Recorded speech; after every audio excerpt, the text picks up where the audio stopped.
qual que é a base, se é que existe, né? Assim, vou perguntar como leigo mesmo, porque eu não sei. Tem alguma base científica da constelação familiar? E como que você responde às críticas de que a constelação familiar pode ser considerada pseudociência? Você Nossa, pode só falar.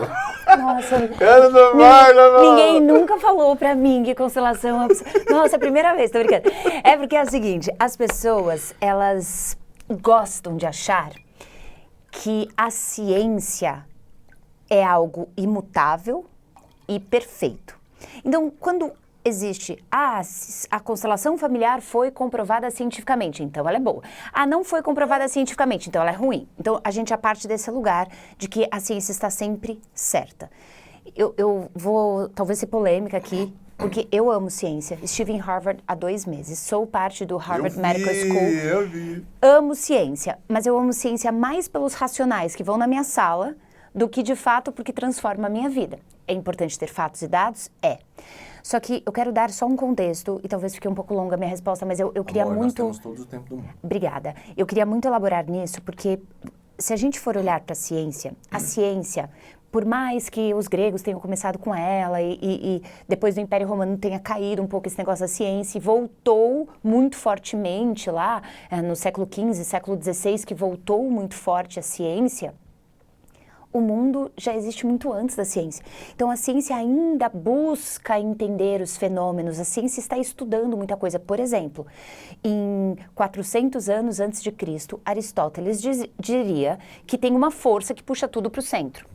Ninguém sabia o que era essa força, não tinha uma comprovação científica, não tinha nada disso. Existia um filósofo que falava, que era matemático também, uma série de questões, mas ele falava que existia uma força que puxava para o centro da Terra, que todos os corpos iam chegar no seu lugar de força. Legal. 1666 vem Newton falar, rapaz, tem uma lei, descobri aqui, tem um negócio chamado gravidade. E aí ele deu trouxe a teoria da gravidade.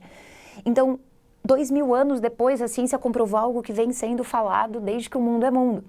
Por que eu estou falando isso? Porque sim, tem embasamento científico para a constelação familiar, porém, é um bebezinho ainda na nossa sociedade, a descoberta das constelações. Só que se ela é um fenômeno, ela existe desde que o mundo é mundo. Ela já está desde o começo dos tempos. Se as pessoas davam nome, se elas sabiam como se portar em relação às constelações, é uma outra questão. Então, Bert Hellinger vem, traz, e ele fala, eu não vou colocar ciência. Ele era um padre que fazia trabalhos missionários e chegou numa tribo africana, ouviu falar sobre as constelações, sobre as leis que regiam aquelas tribos, e ele então começa pela prática, pela experimentação, fazer aquilo.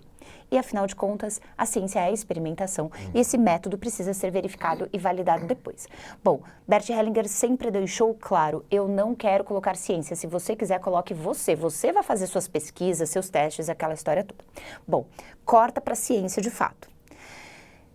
Se a gente for olhar o quanto a ciência muda nos últimos tempos, até 140, 150 anos, Ramon, que foi o que trouxe muito da neurociência, dizia que o seu neurônio, uma vez que tivesse sido desenvolvido o seu cérebro, você não tinha novos neurônios. O que você tinha era fixo e imutável a partir do momento que o seu cérebro se desenvolve. Só que daí vem Gage, 1980, falando, mas eu acho que não é bem por aí, não.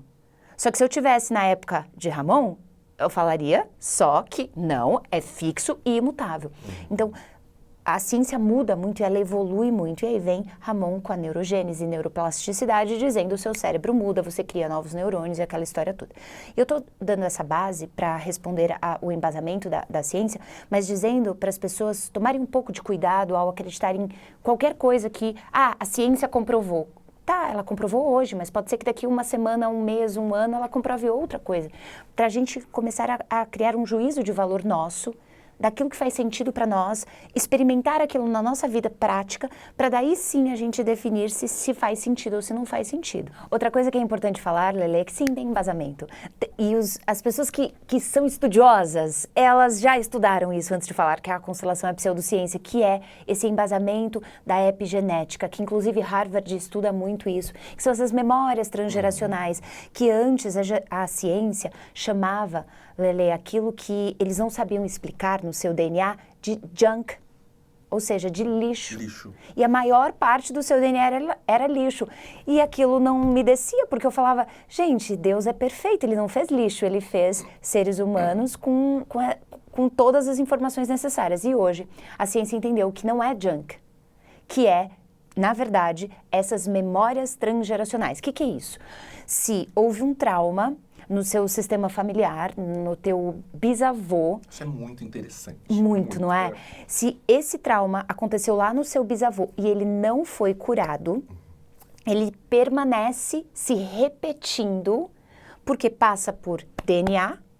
Então, não é só mais a cor do olho, a cor da pele, a cor do cabelo, mas também os traumas, as dores, as características mais de comportamento, de conduta mesmo, características emocionais que são passadas pelo DNA de geração em geração. Não basta apenas o ambiente em que você convive para determinar quem você é, mas também aquilo que você herdou do seu sistema familiar. Freud falaria que há uma necessidade do inconsciente de reproduzir aquilo que não foi curado até que isso seja curado. E Jung falaria que aquilo que você não olha se torna o seu destino. Então, isso vai virando o destino do sistema familiar. E a epigenética começou a entender o seguinte, opa, peraí, as pessoas se suicidam de diversas formas. Por que esse escolhe uma arma, esse escolhe morrer pulando de algum local, o outro escolhe morrer com escapamento do carro ligado? Por que isso? E eles começam a estudar, então, esses comportamentos no sistema familiar.